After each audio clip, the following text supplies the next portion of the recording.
The concept was to try and cross the Western Desert, so the West Australian side of the continent, the deserts, but not in any way that's been done before, just using that wind power. A lot of guys who've either walked this track by camel or driven it were like, dude, you won't get across it with kites.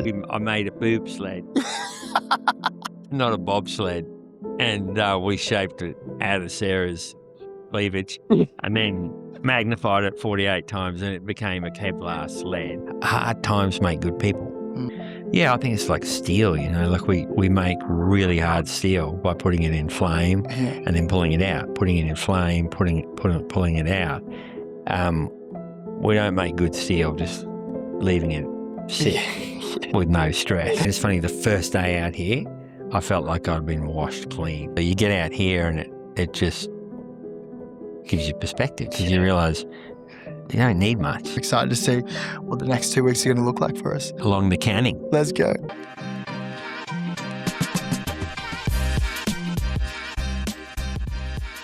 Funny. I tell you what, this could be one of the most remote podcasts we've ever done. Geoff Wilson, welcome to the podcast, brother. How you feeling? Oh, so good to be out here. I think for those people who are listening to this podcast and not watching the podcast, I think it's fair to say that we're in probably one of the most remote places here in Australia.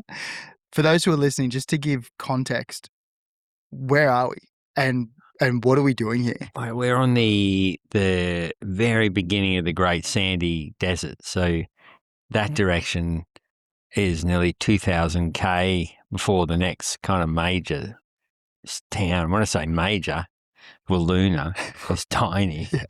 So nearest fuel was 200 km that way. Nearest fuel that way is probably 400 km, maybe 500 km. There's just nothing out here. Like it's just literally desert. It doesn't look like desert because they've had a couple of good years of rain. But man, it's so remote. When you go into the town, it's like it feels like you're in another country. Man, I think I think we were talking about it before, but how just big Australia is. And like you see it on a map, you see it in the photos, but you don't quite really grasp it until you've been driving 10 hours in one direction. Like it took us 4 days to get out here, 12 plus hours of driving each day, pulling the swags out, camping on the side of the road in the evenings. And you're going through it and you're like, wow, we are so fortunate to live where we are because it is one of the most beautiful countries in the world.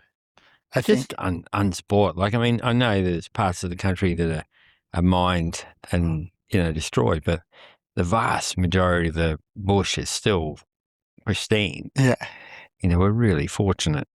A lot of countries don't have this sort of open space. Man, I want to talk about what we're doing out here because I remember for those who've been following the podcast for a little while, they probably would have saw that we did a backcountry podcast in the backcountry of Threadbro in the snow probably 10 months ago.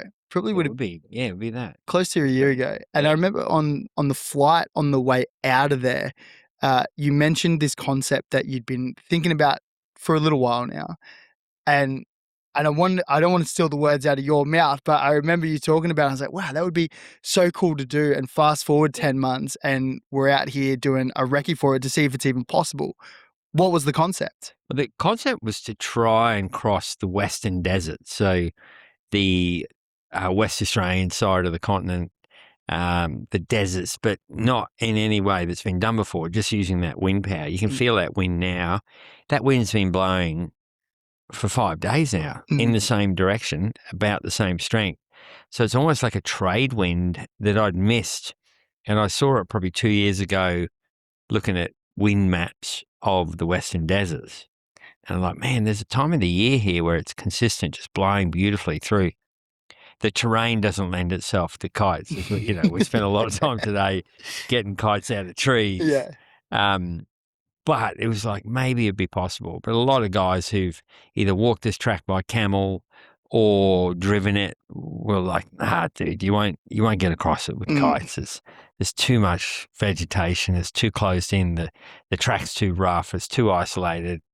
But we've just done 200 km nearly There were some roadworks in there that we boosted forward, some sections of road that if we were doing a proper crossing, we'd walk, but we boosted forward because the wind angle wasn't possible for the kite. But we've kited 70K yesterday, over 50 today, and we're here. We've crossed the last part of the Tanami Desert, and we're into the Great Sandy. Below us to the south is a vast expanse of the Great Sandy. It goes into the Little Sandy and then the mighty Gibson Desert. Wow.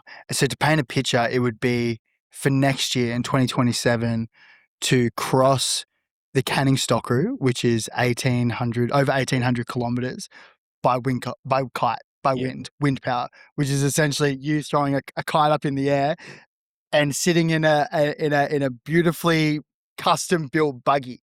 That's essentially what it looks like, right? Essentially, you're ripping along. I mean, sometimes you're ripping along, other times you're just picking your way through. Like this afternoon, we were making headway through the worst bit of the track that we've seen, and one lapse in concentration, and you wrapped around a tree, and we called it for the day. But tomorrow will be interesting to see, with a dedicated day, just making distance, how many K can we do? And that's going to be the test. And the track gets rougher and rougher and rougher as we go south. So it may not be possible, but the cool thing is most things now in the adventure space that you try, there's either intel about it or somebody's had a go. When it comes to exploring by wind, no one's ever had a look here. And like we just had the most amazing experience coming into Billyluna. Billyluna. Tiny little town, a couple of K to our north. And the kite, I launched the kite to leave the town, and it just drew all the kids out. Dude. And they were just buzzed off their brain with what was going on. They'd never seen a kite before, never seen anyone travel by wind power before. And it was just joyous, wasn't it? Well, and to be honest, and I can speak on behalf of the team and I reckon a few crew behind us who are recording this podcast, but for me, one of the most beautiful afternoons I've ever experienced. Seeing like all of us like knocking around with these kids. The kids had the biggest smile on their faces.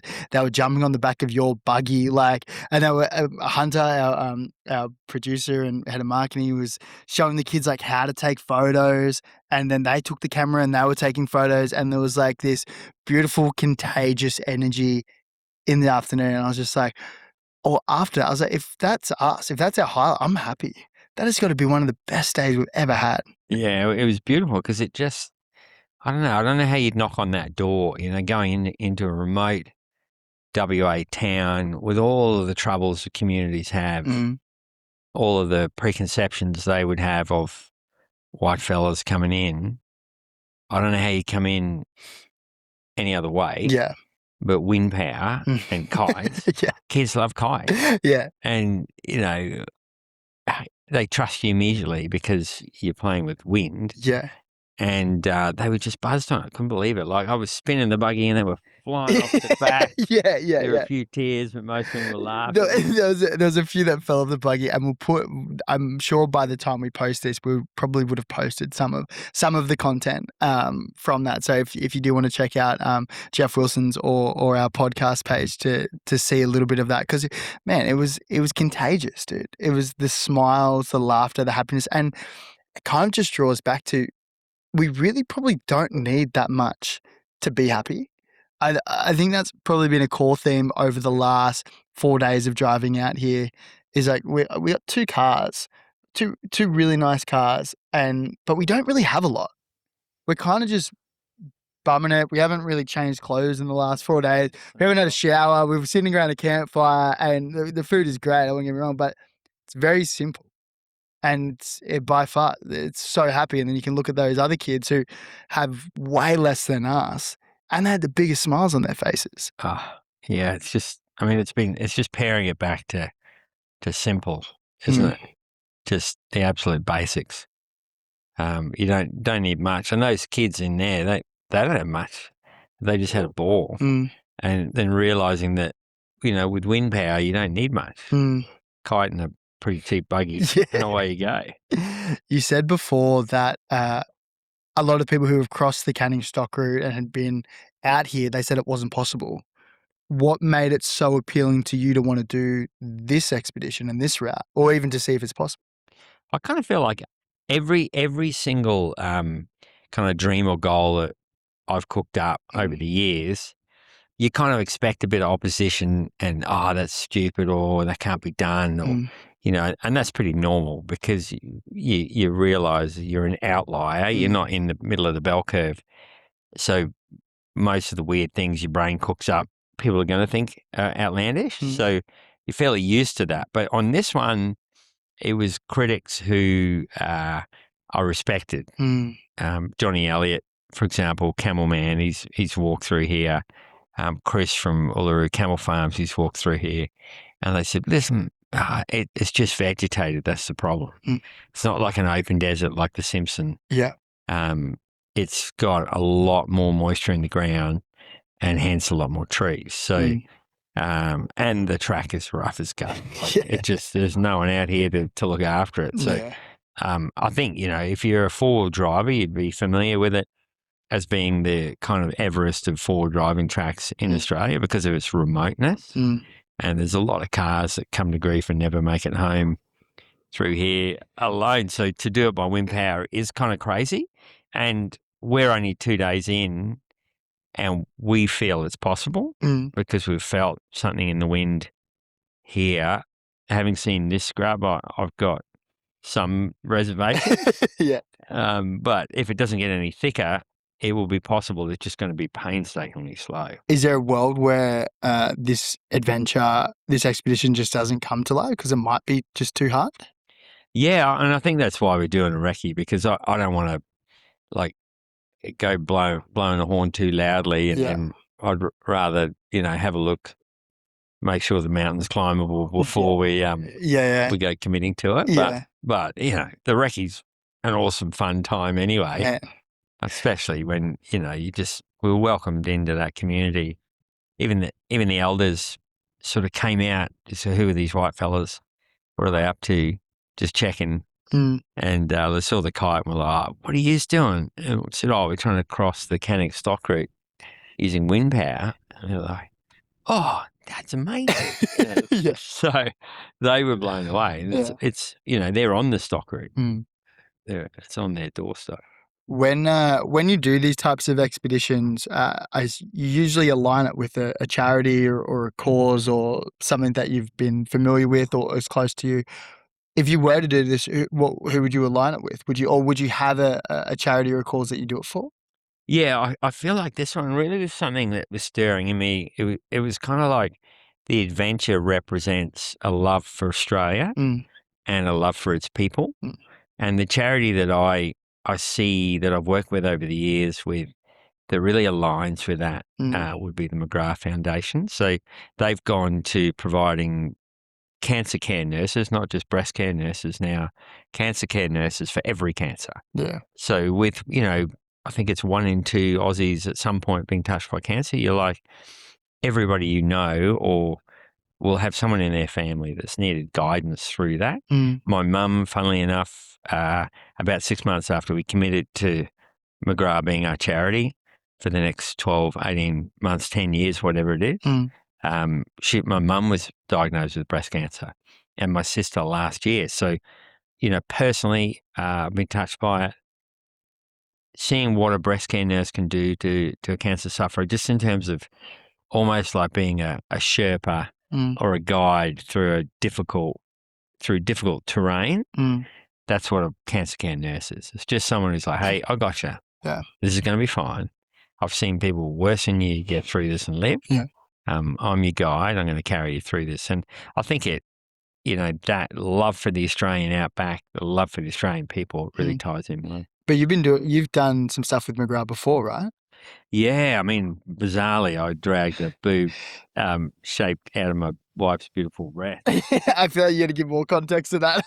People are listening, be like, what's going on? Yeah, for McGrath Foundation, I made a boob sled, not a bobsled, and we shaped it out of Sarah's cleavage, and then magnified it 48 times and it became a Kevlar sled. Yeah, what did she say about that? She was like, "Man, you're too much. Yeah, what did I You get got to myself stop into? drinking coffee before bed." Yeah. And then coming up with these crazy ideas. But that was amazing because it was so visual, and to see those boobs go from one side of Antarctica through the South Pole, be at the South Pole, and then go to the other side. Not only the first Australian to do a complete Antarctic crossing, but the fastest. That's, how many years ago now? 13 years ago. Wow. No one's even come close to that time. And how much did you raise in that year? I think over that journey and the following journey, over 400,000, like 450,000. $450,000. Yeah, for Wow. McGrath. So we'd love to do that again. I'd love to break the mill for them, but we'll see how we go with this one. Wow. We got some cool ideas for this one. Yeah. Like I think we were talking about the other night, just, getting people who fundraise a certain amount to be able to come and join us in this environment. Yeah. And try and travel by wind power, even just if they traveled 100 meters, but to understand how difficult it is to navigate a kite and a buggy through this terrain. Mate, yes, the kite and yes, the buggy, but even just being out here, I think there's something so special. Like, I've lived in Australia my whole life. I grew up in Australia and I've never been out here up to the Northern Territory through Western Australia. And you're seeing like the red dirt, like you're sleeping out in swags, you're having a fire every night, you're going to collect firewood. It's like I said, it's so simple, but it is so beautiful. Even driving, the Hunter and I, we were in the car and we were talking about, like, I've never seen so much vast land in one area.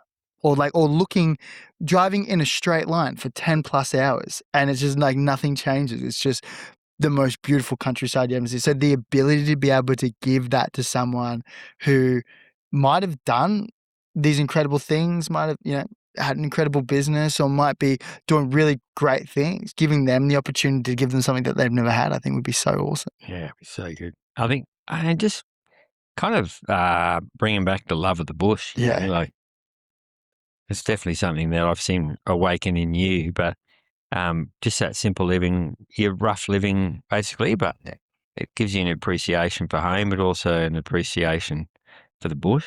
I was sending some videos to Em because it's hard to get reception out here where we are. And I was just sending her some videos, and then when they upload and send, they'll get it to her. I remember when we woke up this morning, I sent her just a photo of our campground, the meteorite that we end up running, the Wolf Creek meteorite. What's it called? Caldera. Yeah, something like that. We ran the 5-6K trail run this morning, and I was just telling Em, and I was just frothing on it. And I was like, Em, like, can't wait till you come out here, and like, we have a little baby, and I was like, we'll just take some swags out. It's so easy. And she's like, oh, I just love how happy you are right now. I was like, oh, you just got to experience it, and it is something to experience. Because people would go most of their life without coming out to a place like this. Yeah. I mean, there's a community of pretty hardcore four-wheel drivers. But it's quite a small community. Like a lot of Aussies would never spend a night under the stars. Like I woke up last night, the stars were unbelievable. It's like the Milky Way was like a handle on Earth. And I just sat there looking at it, going, "Whoa, that's incredible!" And some people would never have seen that richness of star because there's no light pollution out here. So it looks amazing. I know we'll do an intro for those who are listening, just to give a bit of background and a bit of bio on you, because you've done multiple crossings. Like, you've done arguably probably one of the greatest explorers, definitely that I know. Not that I know too many, but but definitely out there. And you've done all these incredible things, but you do them so quickly. I know we touched on it last time in the podcast, but a thing that I saw today is that you don't get disheartened very easily, and you don't give up very easily. Like, there was a lot of times today, and this is something that I'm really keen to zoom in on and probably take some learning from, because I've been meaning to ask you.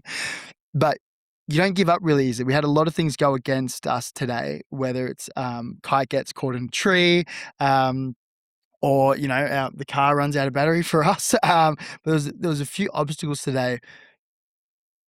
But you just kept going, you kept pushing, like, nah, let's try this different kite, or nah, let's go one more time, or hey boys, how you guys feeling? Do you reckon we can get another one in before we wrap up today? You keep going.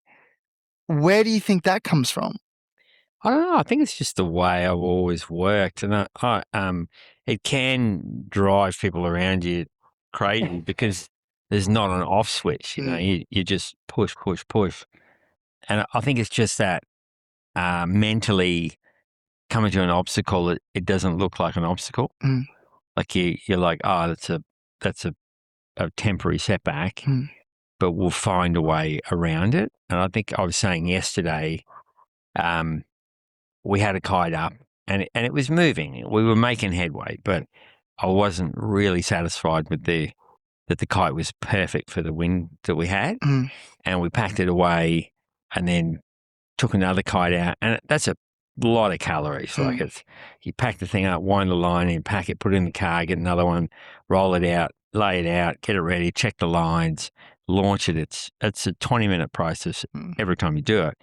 And if you're doing that on ice, you're doing it at minus 35, minus 50. mm, Everything's brittle and your hands feel like they're going to snap off when you're playing with kite lines without gloves on. mm, And, you know, there's a part of your brain, and I've seen a lot of explorers do it, where they just persist with the same configuration. mm, And it's not working, but I don't want to go through that arduous process of changing kite or changing tactic to get more mileage.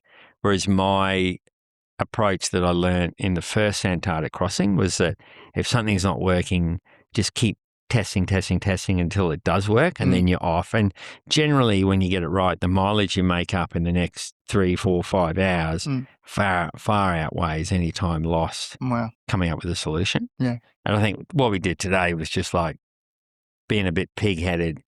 It was getting a bit dangerous. I got dragged into the bush once and there were trucks coming past. It would have been easy to kind of give up, pack the kite away Mm. and drive in, but being able to kite into Walloona and then Billy Luna, Luna. Billaloona, to be able to kite into Billaloona and then kite out of it was really special. So I'm Mm. glad we pushed and pushed and pushed. It's almost like you're rewarded for not giving up. Yeah, absolutely. Because I was looking at you and I was just like, oh, we'll just pack it in and drive in and drive, and that'll be fine. Like it'll still be a good day. But it was almost like for whatever reason something came out and it was like, no, you didn't give up. You tried, you tested, you did a different variation of it, and then we got rewarded with one of the most beautiful afternoons playing with all those kids. Yeah, it was amazing. And then I think it is definitely an approach, either whether it's in business or in life, where you see a lot of people will come to an obstacle and go, "Oh, that's an obstacle," Yeah. and then pack up and go home. But I think there is definitely a mindset shift that we can teach, which is, how do you not see that as an obstacle, but as an opportunity, like an opportunity to find another way or an opportunity to learn how to push harder. Or an opportunity to go, well, the way I'm doing it's not working, so I need to uplink to someone around me who's maybe smarter, stronger, brighter, got a different way of doing it, and then I can get around this obstacle. Gotcha. I was gonna say, do you think this skill? Because I look at it as a skill, like being able to overcome obstacles and navigate around them. Do you reckon that can be learned? Yeah, absolutely. I just as giving up can be learned, What do you mean? like having a mindset where you just pack it in at the first obstacle. Yeah. Like recently, we ran a veterinary resilience development because in veterinary science, there's a real horrible trend of kids killing themselves. We're losing a vet every 12 weeks. So to me, that's just coming to an obstacle. And, the ultimate give up is to take your own life because you don't want to push. You don't want to find an alternative way around. Well, I'm not to say that people don't have tough situations, but the sad thing is those kids have just been taught to give up by somebody around them or above them. So conversely, you can teach kids to push through and persevere. And honestly, at the end of it, it's just resilience. What do you touch on in the course? Because I'm trying to think for me and then also for people who are listening, like what are the key takeaways that I could what I was learn? going to get to there, it was really simple. We were just going from an ice bath of 11 degrees for 2 minutes, then to an ice bath at 4 degrees for 2 minutes, and then out, and then doubling your time. So 4 minutes and then 4 minutes. And it's uncomfortable. I hate the cold. So for me, it's my most hated thing, but I know it's good for me to do hard things. It's good for me to persist and persevere and just push through. So I do it. Anyway, we had this young vet. She's only graduated 6 months, and she refused to get in at all to the 4-degree bath. And I said, hey, just put your toe in, put your ankle in. And then next time, try and do double the amount of time that you've put your toe or your ankle in. Anyway, no, couldn't do it. Didn't want to do it. And she's no longer vetting. Yeah. So that little tiny exercise and the inability to push through to a small amount was reflected in the macro world, where she just felt like she couldn't do veterinary science. It was too hard. Yeah. Because having spent 5 years at uni, she lasted less than 6 months. And so she just pulled the pin on veterinary altogether. Pulled the pin on veterinary altogether. So, and that's heartbreaking for me, because there's an animal lover. She's an animal lover, I hope, because otherwise I hope she wouldn't be there. But, there's one less animal lover caring for animals out there who's put a fortune in time and resource and money into getting an education, which is now useless because she's tapped out. And, these environments teach us not to tap out, or you tap out here and you don't go home. Yeah. So it's the ultimate resilience development. But I think, what you're watching is years of just kind of pivoting when getting to a dead end, finding a way to pivot, but keep going forward. Yeah. And I think a big underpinning is the resilience piece, but also that tenacious kind of curiosity that you have. You have that, what's over the next horizon? What can I do next? That curiosity is a big part of it. Like going, okay, this is a dead end, but I'm curious as to how we can get around this. So do you think it's a combination of curiosity, but then also the ability to almost like keep moving forward? Because I'm thinking if I'm sitting there and I'm like, okay, well, I've just been fired, or I've lost my job, or finances are tough, or whatever. I break up with my partner. Like these like big like life things that people are going through. Might have lost a loved one. You're sitting here and it's really hard. I'm trying to think. Well, going forward, okay. Well, what are my next steps? Like we're talking about building resilience here. We're talking about I might be in a situation where I'm really uncomfortable. If I want to build resilience and I want to push forward and not give up, which is what you mentioned, it's the ability to be able to be curious and to keep moving forward.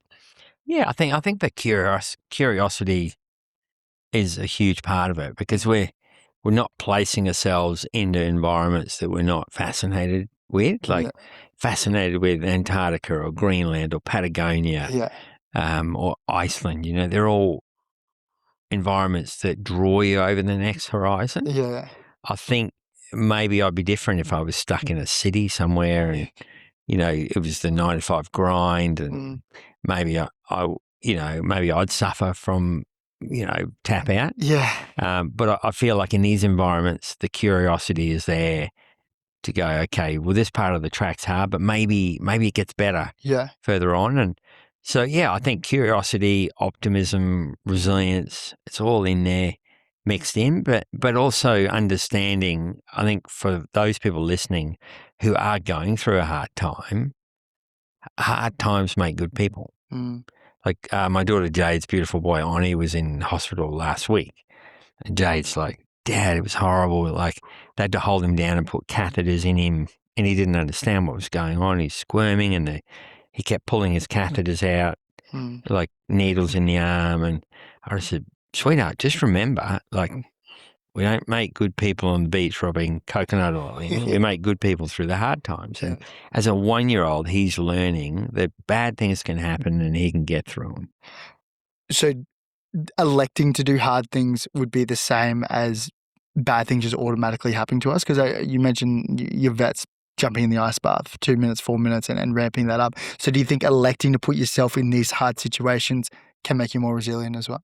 Yeah, I think it's like steel, like we make really hard steel by putting it in flame Yeah. and then pulling it out, putting it in flame, pulling it out. We don't make good steel just leaving it sit Yeah. with no stress. Yeah. So understanding it, bad things happen. And like in the last 12 months, I've had my best mate, my dad, pass away, had my mum diagnosed with cancer. And I'm like, okay, see, that's all the stuff that I've been talking about, resilience development, curiosity, optimism. How is, faith, how is this going to work out for me when I'm being tested? And everything that I would use to get through a hard expedition, I applied to my own life and it worked. Give me an example. I think just that understanding that, yeah, it's hard now, but I'm being made into a more compassionate, understanding person. Yeah. Because I've had many mates lose their dad and kind of gone, oh, I'm sad for you, or, condolences, but not really understood how it was like the foundations of the house got shaken to the core. And now I feel like when I hear a mate or a friend or anyone, oh, I've lost a parent, you're like, okay, unless you had a terrible relationship with that parent, that's a foundational loss. And I feel like the hard things that I went through in the last 6 months created a better person out of that. So understanding that hard things do make better people. When you're in hard times, it's just a slightly different lens on it. It's like it brings an optimism because you're like, yeah, this is hard, but I'm going to be better at the other side. Yeah. Obviously, terminal cancer is something that you're not going to be better at the other side, but, you're watching mates deal with that bravely and exit having had a great life and pushed hard and being curious and optimistic is way better than, living a miserable life and dying of cancer. Like there are some hard things that don't work out. When you were the last 6 months, when you were in the thick of it with your mum and your dad, what was the mindset? Was it always, this is going to make me a better this is going to be okay, like with time it's going to be all right? Or were there times where it was just really shit? Like I'm trying to think, like how did you navigate it? Like Yeah, I think, it'd be wrong to say that you feel in control because there's times when you're just like, this is really shit.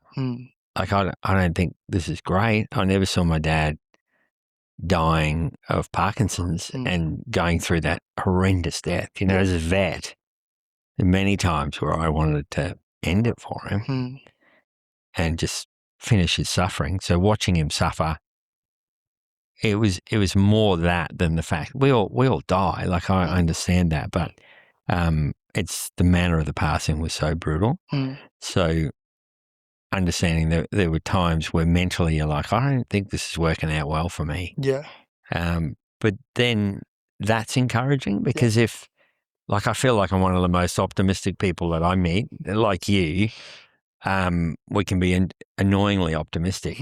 If I felt lost and I managed to get through it, then anybody, no matter what you're going through, there are better days coming. Yeah. Like, I think the tap out is just not an option.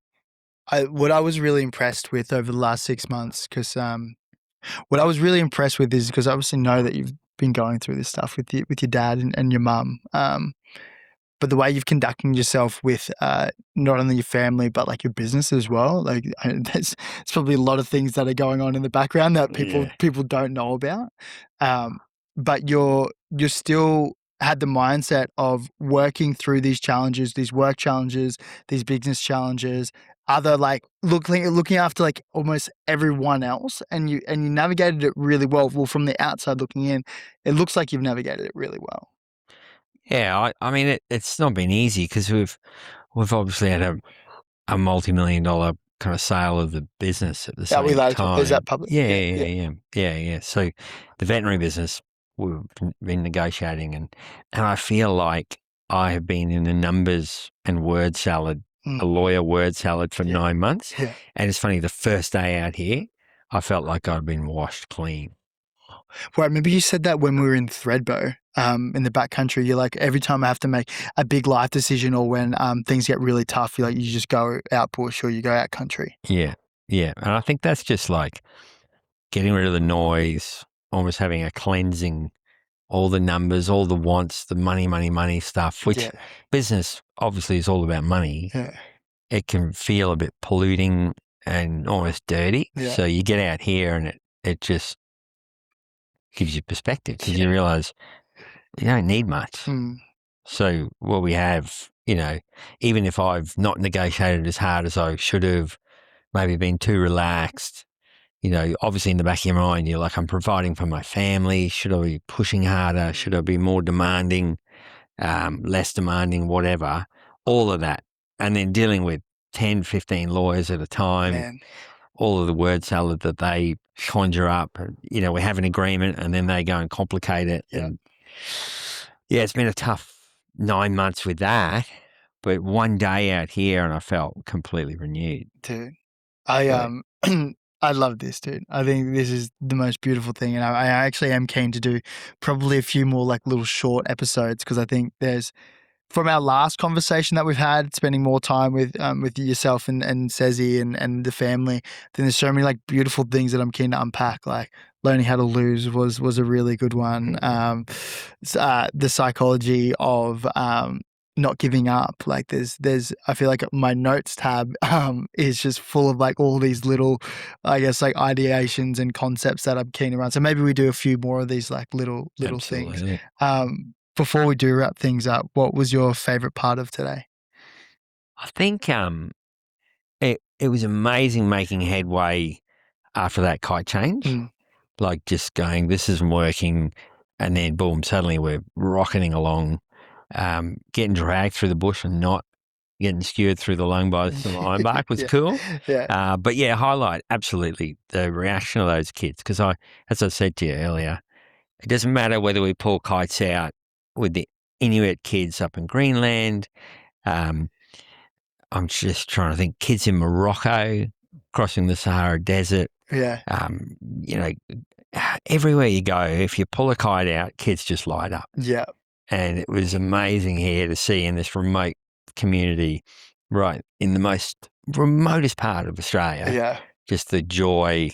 We created some little wind freaks. I'm a wind freak. Everything I've done has been about the love of wind. Yeah. And to see those kids catch that fire and realize, oh, wow, there's a power source there that we have every day that we're not using. This is insane. And they were just buzzed. They could be the next little adventurers. Yeah. They're tough. They were amazing. They were flying off the back of that thing and bouncing all over the place. No, that was definitely the highlight. Dude, let's wrap this up. I think there'll be a few more beautiful episodes that we'll do along the next couple of weeks. And man, I'm excited to see what the next 2 weeks are going to look like for us. Along the canning. Let's go. Well done. Feeling you good?